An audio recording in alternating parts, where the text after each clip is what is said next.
Hi, friend. If you are new here, welcome to my channel. My name is Kayla Tyshen, and I help parents have more confidence in their parenting, more connection with their kids, and more joy in their home. I also talk about my parenting journey with fatigue and illness as a type 1 diabetic. I'm starting a series called Reclaiming My Health as a Type 1 Diabetic, where I'll be sharing about what I'm doing to get my health back on track in a sustainable way that fits my lifestyle as a parent. Also, wanting to get pregnant again. So, subscribe so you don't miss these videos.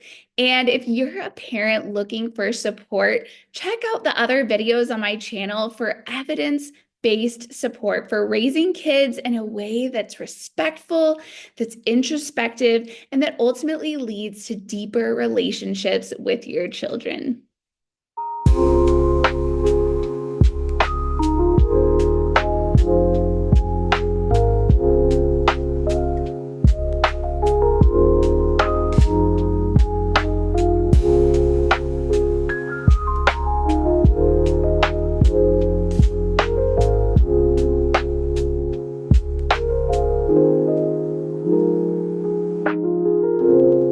So it has been a few days since, yeah, maybe even more. I'll have to check. I think it's been about 5 days since I last recorded, and I wanted to give an update on how things are going. Um, so first, I am feeling a lot more energy and just capacity. I feel like I didn't even realize that maybe I was experiencing some brain fog, and a lot of that feels like it's lifted. And I just feel like I have more motivation and, yeah, and just an even greater desire to just continue on this path of like reclaiming my health and getting my diabetes management under control and really, kind of coming out of this survival mode into, just building these lifestyle practices, since this is a lifelong condition, and this is something that I will need to manage for the rest of my life. And I also, yeah, I want to be able to do it in a sustainable way and just do it in a way that makes sense for my life and my family. So I am feeling really encouraged and just a lot more confident. And so I'll get into some of the things, some of the specifics of what I've been doing. So I recently, probably a couple weeks ago, discovered Glucose Goddess, and her content and her books. And now she doesn't specifically talk about type 1 diabetes. She talks about type 2 diabetes and PCOS and menopause and a lot of other conditions that are affected by glucose. And then she just talks about glucose for the general public. Even if you have none of these conditions, glucose can still, impact our health and well-being. And so there are some things that with type 1 diabetes makes some of her hacks a little bit hard to implement, or just they have to be implemented differently. But one of the things that I had first started, and this was, before my first video, I had actually been reading her book or her books and implementing some of her hacks. One of her books is a very specific 4-week plan And in that 4-week plan, each week you're making one adjustment, and then you're doing that adjustment for that whole week. And then you're continuing that adjustment, but in the next week, you're adding another one. And so I really love that way of doing things because it makes things really manageable. So you're not just changing everything all at once and feeling overwhelmed. And I think that makes things much more sustainable in the long run when you're changing one thing at a time and you are developing that habit, and then you're adding a new one. And even the hacks that she has are really doable. They're not really extreme. They're more just, add this to your lifestyle. So I really, really appreciated that. I don't remember. So the way that I did it, I didn't actually do it exactly how the book recommends because I was actually already doing some of these things. Um, I didn't follow that 4-week plan, but I did take those habits and I made those adjustments pretty immediately because, like I said, there were some that I was already doing. So those 4 habits, and this isn't necessarily the order that her book lays out, but those 4 habits are adding a veggie starter before your biggest meal. And she explains that having that fiber in your stomach before having the carbohydrates slows down that glucose absorption.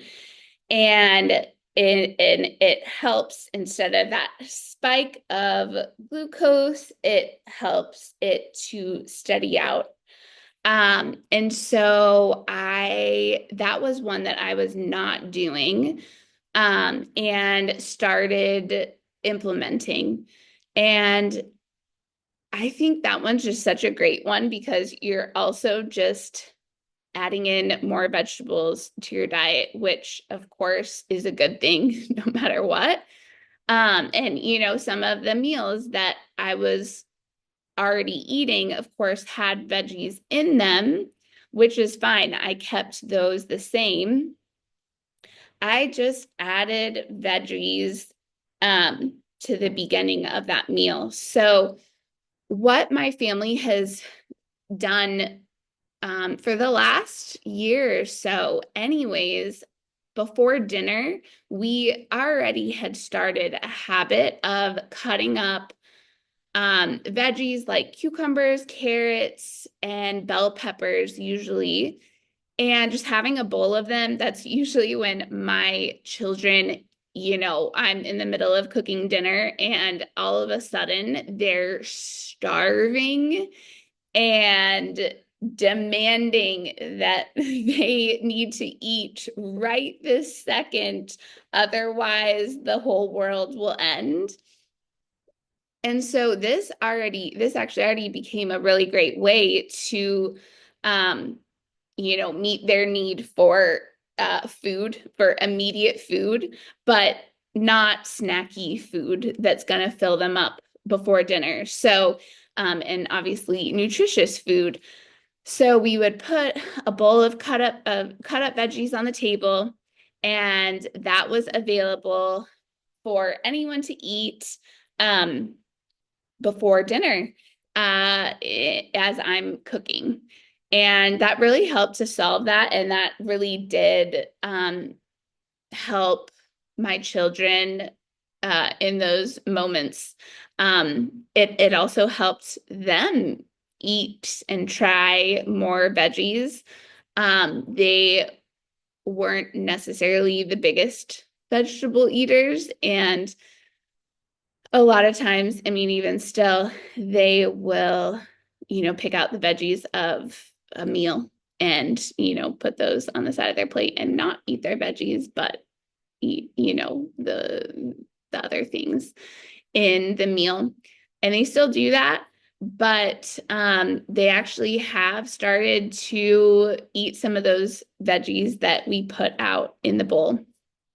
And yeah, I mean, before doing that, and like I said, this was about a year or so ago, before doing that, I don't think they really ever ate cucumbers or carrots. And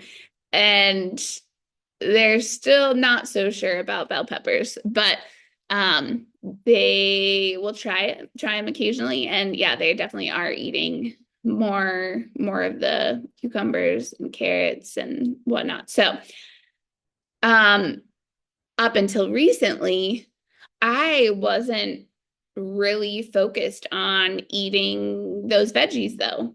I might have a couple here and there, maybe even like during the meal, and be like, okay, I might as well just have a cucumber. It's cut up and sitting here.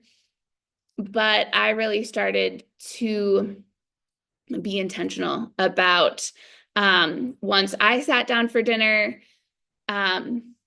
focusing on eating some of those veggies before I put something else on my plate. And so, yeah, and dinner is our biggest meal. So that's the meal that I started off adding these veggies to. But I also started, even with breakfast and lunch, adding, some veggies, one more veggies to my actual meal, but then even eating some veggies before that meal. So like I said, I usually we have the cucumbers, the carrots, and the bell peppers. The other thing that I'll do usually for lunch or before lunch, but sometimes before dinner too, is sauerkraut. That's a really easy way that I enjoy too, getting in those veggies before the meal. So, like I said, she only advocates this hack in her book, really only advocates for adding that veggie starter to the biggest meal of the day. But I have taken it and tried to implement it. Sometimes it doesn't work, if we're out and about or whatever. And I try not to really worry too much about that. But we do eat most of our meals at home. So it usually does work. And yeah, just having that veggie starter. Another one of her hacks is having a tablespoon of apple cider vinegar diluted. Actually, she just does any vinegar, but I personally do apple cider vinegar diluted in water before the biggest meal. And so I previously was doing a tablespoon or two of apple cider vinegar during the day, at other points in the day, knowing that apple cider vinegar has benefits, knowing that it can lower blood sugar. However, I was doing a little bit of juice and water. And so I had been doing that for several weeks off and on, before reading her book, and realized that the juice was kind of, in terms of glucose, was canceling out those benefits of the apple cider vinegar. And so I realized that, I was thinking that I would not enjoy the taste of just the apple cider vinegar in water. And so that's why I was going, to the juice. But actually, once I read her book and realized that you really don't, it really doesn't provide the benefits to your glucose if you're having, a sugary juice, even though the juice that I was using was 100% juice. It didn't necessarily have added sugar, but just the sugar that the juice naturally has, it cancels out that benefit. So I started just doing water and then sometimes sparkling water and sometimes adding a squeeze of lemon. And I am actually really enjoying it and finding that I don't need the juice.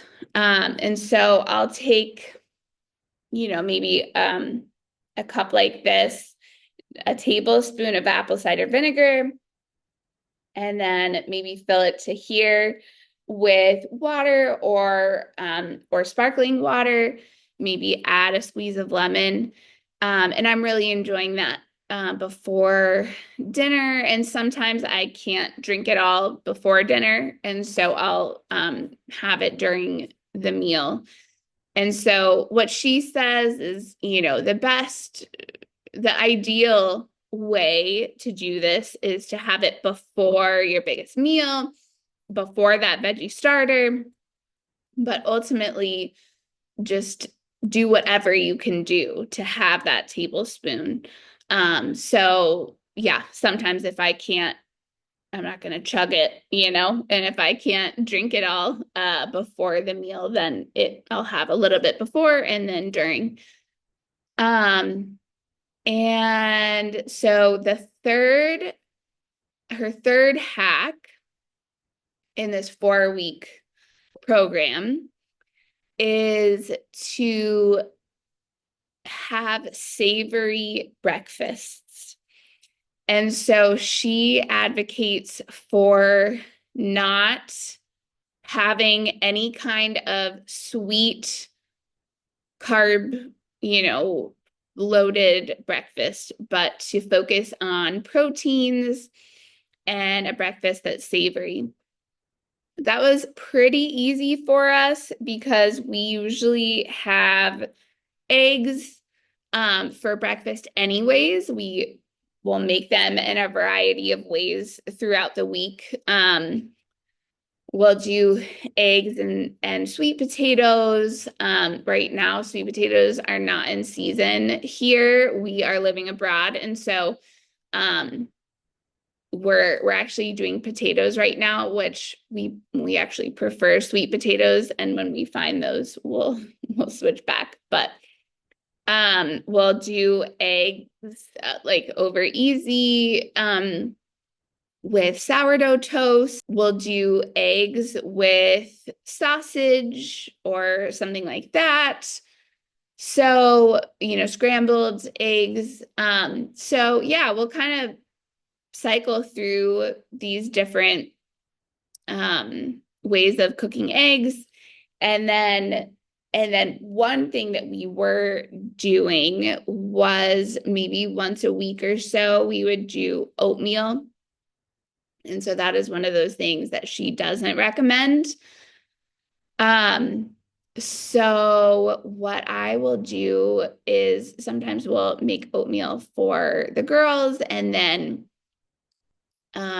eggs for ourselves. And my husband actually, he usually chooses to eat what I eat, although he is absolutely free to eat whatever he wants. But we usually eat the same thing. Something that has come up that I'm still navigating, because she advocates for having, if you do have carbs, like obviously we do have the toast, although sourdough bread is going to be a lot better when it comes to glucose spikes.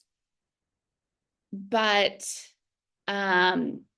she does say that if you're going to have a carb, have it after the protein. And so sometimes I'll have a little bit of protein first and maybe, a veggie first. And this is kind of in her other book. One of the other hacks is having, you have veggies, then you have protein, then you have your carbs. I don't necessarily always do that because it's nice to have an egg on toast. And so I'm not going to necessarily eat the egg before the bread. So I might try to have, some veggies, maybe a couple bites of egg, and then have like the main part of my meal be that, egg or that toast with avocado. There's this really good yogurt cream cheese type thing here called Lebne, and it's a cultured dairy that's really good. And so put that on and then have the egg like that. And so there's protein there. There's that avocado with that good fat. I might also put some spinach on there as well. But anyways, having that savory, protein-rich breakfast helps to set the day off in a good start. And I guess according to her, having that protein and having that fat at the beginning of the day helps set your glucose levels off on a good foot. Whereas if you start the day with more carbohydrates, something more sweet with sugar, you're going to have the glucose spikes and dips throughout the day. Another thing that she says is to have a really big breakfast that like holds you over until lunch, which was a little bit newer. I mean, not that I had super small breakfasts, but I would get hungry like a couple hours later. And so, yeah, I've just been focusing on really adding more protein to the breakfast.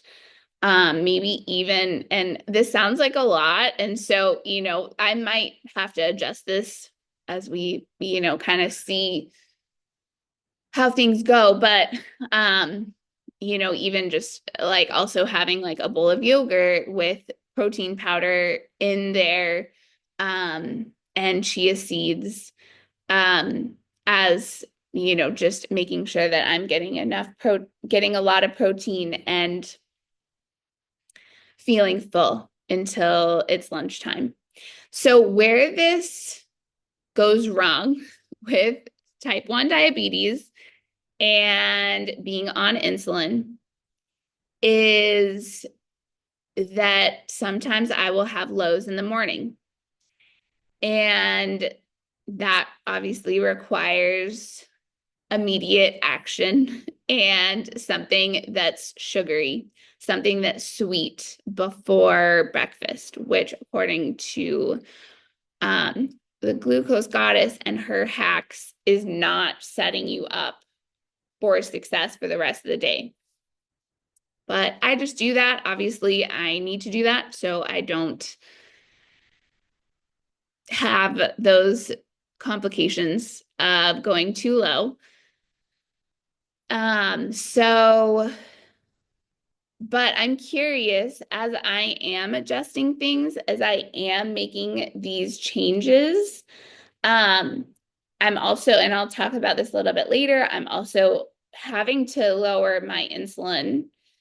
And so I'm hoping that also as I'm lowering my insulin and kind of just figuring this all out, that I won't necessarily have those lows in the morning, and then I won't have to treat the lows. Obviously, there's this cycle with insulin and glucose. The more glucose you need, the more glucose you eat, the more insulin you need, and the more insulin you take, the more glucose you need. And so it's kind of this endless, cycle that I was in, eating lots of glucose, needing more insulin, and then needing more glucose to treat lows. And so I am getting out of that cycle. I already feel like I am, I've decreased my insulin a lot. I am only on basal insulin, that background insulin. I'm only taking Tresiba. and that's working for me right now. The last time I checked my C-peptide, which tells us if I do have some insulin production, I did have some. It was on the lower end at a time when my glucose was very high. So it, it definitely wasn't meeting my glucose, my insulin needs, but it was producing some. And so so I talked to my doctor recently, and he was thinking that it was maybe time to start that fast-acting insulin, but after doing blood work, he said that we can keep going with just the basal insulin. So I'm still trying to figure out, what is the benefit of, either, or even doing both.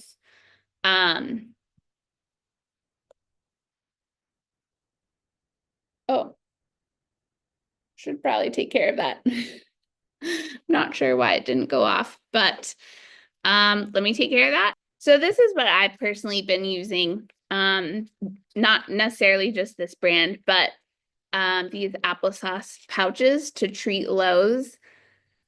And yeah, it's been working well for me. I feel like I would rather treat a low with something that feels more natural, that's from fruit, than just a straight, glucose tablet. I haven't tried those yet, but I'm happy with this. So obviously still figuring out, lows. I think that if you're on insulin, lows are just inevitable, maybe. But yeah, I definitely want to have less lows. So I am not having to eat additional, calories and sugar and glucose and carbs that I wouldn't already be eating, if that makes sense. But I mean, I think at least from what I'm reading and seeing, it does seem like, on insulin, glucose, or those lows are inevitable to some degree. Right now, I am on, I was just a couple weeks ago on 40 units of Tresiba a day. And I have slowly come down to 26 units a day. And like I said, I'm not on any fast-acting insulin, just on Tresiba. And so that's working. That seems to be working for now. Getting back to Glucose Goddess, and the last hack is so that last hack, and again, I don't know if these are in order. These are not in order. But this last hack that's probably been the most challenging for me is moving for 10 minutes after your biggest meal. And so again, for us, that biggest meal is dinner. And there's a few different reasons why this has been the more challenging one. One, because I was already doing these other, 3 to varying degrees. But I think I get in my head about exercise. And I go through like phases of starting these different programs or doing these different things. And then it gets too overwhelming um, or yeah, I don't know, the habit just falls away. So I also tend to have a pretty extreme, like an all or nothing kind of personality. And so, in my 20s, I did CrossFit and off, which is obviously super intense, and did things like, um, a relay race from the Dead Sea to the Red Sea, which um, was just so crazy. I did that 2 years in a row. And so kind of just having these like ideas that I have to do these extreme things and just work out in these extreme ways. Another barrier, with children is schedules and routines and figuring out where exercise fits in that. Um, and then another barrier is fatigue. And so I have dealt with a ton of fatigue off and on over the last few years. That really started before my diabetes diagnosis. Obviously, like I was so fatigued. And even since I was diagnosed, there has been fatigue off and on in different seasons, in different like circumstances. I mentioned earlier that we live abroad. We work in the humanitarian world. We have been living in Lebanon off and on during a lot of political tension, and we had to evacuate multiple times. So obviously stress impacts our bodies, it impacts our glucose, it impacts our energy levels. And so I have had extreme fatigue off and on over the last couple years. And am just now coming out of a season of fatigue. At the beginning of this year, I did start a functional fitness program a couple times a week. And it was good. And I do feel like it helped in some ways, but I was also not addressing, I didn't realize that there were these very real reasons why I was still just feeling that exhaustion and that fatigue. And so it's hard to have the motivation to exercise and even just to like leave the house or get up off the couch when fatigue is really bad. And so I did not have the energy for the past several months to even be like paying attention to my glucose levels. For one, I stopped wearing a CGM, doing a finger prick like maybe once or twice a week. But I was not paying attention to where my glucose was at all. I was also just eating a lot of things that I don't normally eat.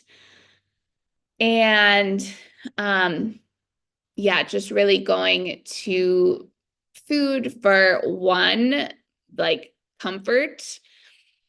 And then also just, when you don't have the energy to think through and meal plan and chop vegetables before dinner and yeah, like cook, think about what to cook. Thankfully, my husband and I do have a system where that we have kind of like the same meals that we cycle through every week. When you're just fatigued, it you just don't have the motivation or the clarity to make healthy decisions and to do the things that you know you need to do and you should do. And so, anyways, was going to that functional fitness class for a little bit, but it didn't last. The last couple weeks, I have started going to a Pilates class, which I've been really enjoying. It's also a Pilates class that it has other moms in it. And so just connecting with other moms has been really nice. And I feel like it's also been what I've needed in this season of coming out of fatigue and um Pilates is not you're definitely like strengthening muscles, but it's not super high intensity. And you can also, go at your own pace, and modify the things that need to be modified. So that's actually been a really great option for me. However, kind of what's all coincided at this particular time and I am jumping all around, so sorry guys, but what's coincided is, probably about a month or so ago, I was finally able to find a doctor here and do my blood work, which I had not done for a very long time. Um, like I said, in and out of Lebanon, evacuation, and just living in Lebanon with all the stress, and then coming here and kind of coming down from all that. Yeah, it had been a really long time since I had got my A1C checked, but my doctor also checked my iron levels. And that was something really unexpected that was really low. And that was obviously having higher glucose levels is going to contribute to fatigue, but also those low iron levels were definitely contributing to fatigue.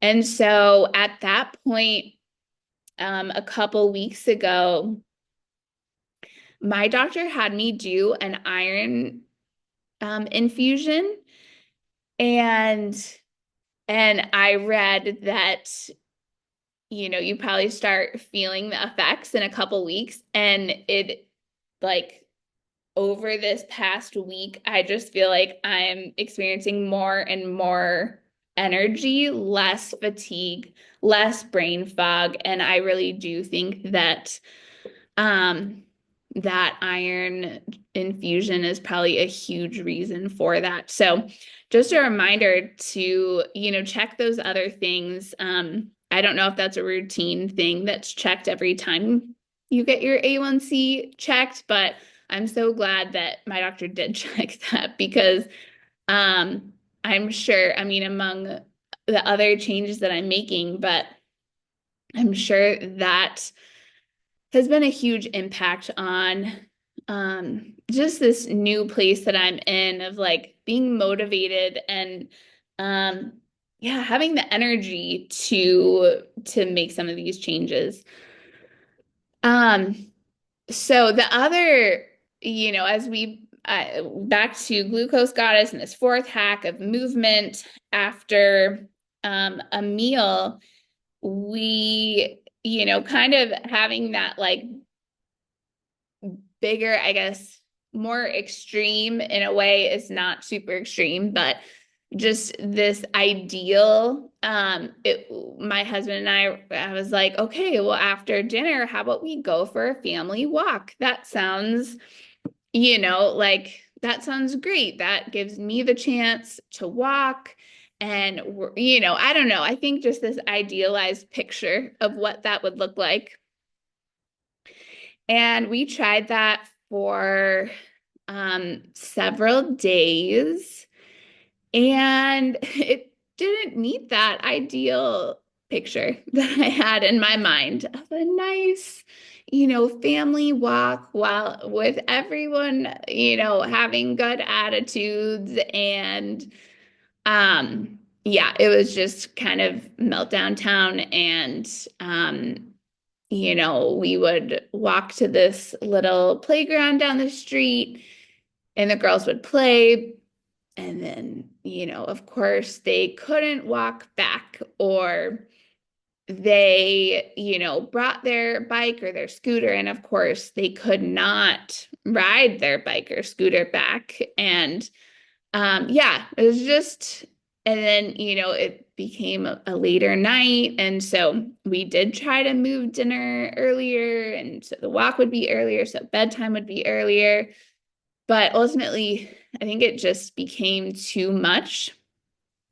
And so, and we started this, you know, before my first video that I did. We were trying to figure this out, and I was just like, you know what? No more walks. I'm done with the walks.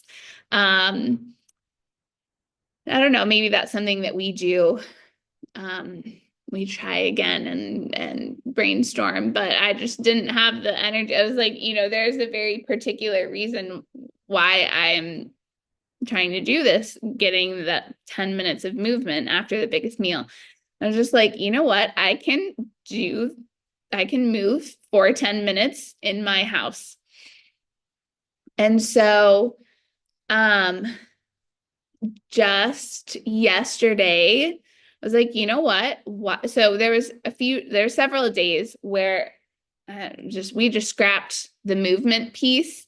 I couldn't quite get, you know, get that in. Um, but I realized, I guess it was the day before yesterday, that I can do, you know, I can stand and do standing leg raises at the table while the girls are finishing. I can set a timer for 10 minutes and do that either while the girls are finishing dinner or after we put them to bed. And it is a lot of work. And it is one of those big muscle groups, though, that actually really does help in the glucose metabolism. So, yeah, it's like I can set a timer and just do that for 10 minutes. And that works. It doesn't have to be this like ideal scene of, you know, whatever in my mind I feel like it should look like. And so that's just taking that pressure off myself has made things a lot easier. It has, yeah, just made it more doable, or even like just walking around the living room in circles around the couch, you know, things like that. It's like it doesn't have to be this crazy thing. And so, yeah, for the last few days, that is what has been working. So those are the 4 glucose hacks that Glucose Goddess talks about and that I have been implementing. And I really do see a difference on my CGM. I do see these, you know, there was a night where we had pizza, but having those veggies first did not spike my glucose. And so it's been really fascinating to see these hacks work and just see that I am in range way, way more than I was. And I'm taking less glucose. Obviously, I'm eating less carbs in general, but I really feel like I am seeing a difference. I'm definitely feeling a difference, even though there's a lot of factors that play into that. But I am absolutely feeling so much better than I was even just a couple weeks ago.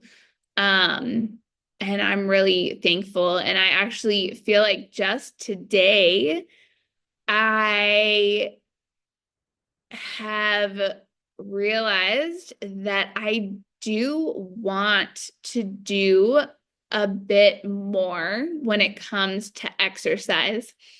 Again, I don't want to go super extreme and try to do this big thing that then feels too overwhelming. So then I just stop it altogether. Like that is my track record.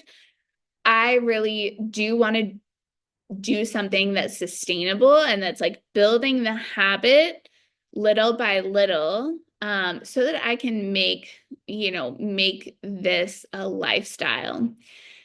And so I recently heard about, I believe her name is Heather Robertson. Yes, Heather Robertson on YouTube.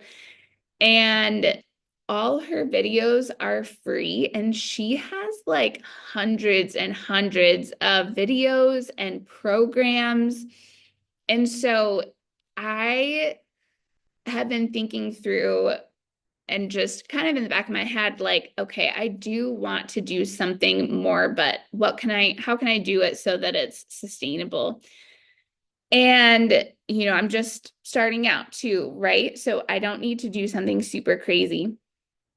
She has a program every day is just 10 minutes. If you look on her YouTube channel, there is a playlist where it's a 30-day program. So 30 videos, and they're all 10 minutes. And I think that is something that I can start with. I can find 10 minutes. I can find, 10 minutes to do this sometime throughout the day. And if I miss a day, that's fine too. I'm not going to beat myself up about it. But I think I do want to shoot for 10 minutes a day. And obviously this is a little bit more intense, right? It's there, she does have programs that are no weights. But this 10-minute one, like you can add, some weights. I'm not doing anything crazy. I'm just doing, today I just did 5-pound weights. So today was my first day doing one of these 10-minute workouts, doing day one. And I really, I felt really good. It felt really good to do something that was just, a little bit more intense. But also, not an hour, or not feeling like I'm taking like a huge chunk out of my day, right? My kids are home today. So, I'm not, trying to, I don't know. I'm not going to the extreme. But after these 30 days too, right? Like building that habit, I can increase it, if I feel like I want to. And I think I will. So I'm looking forward to keeping you guys posted on that.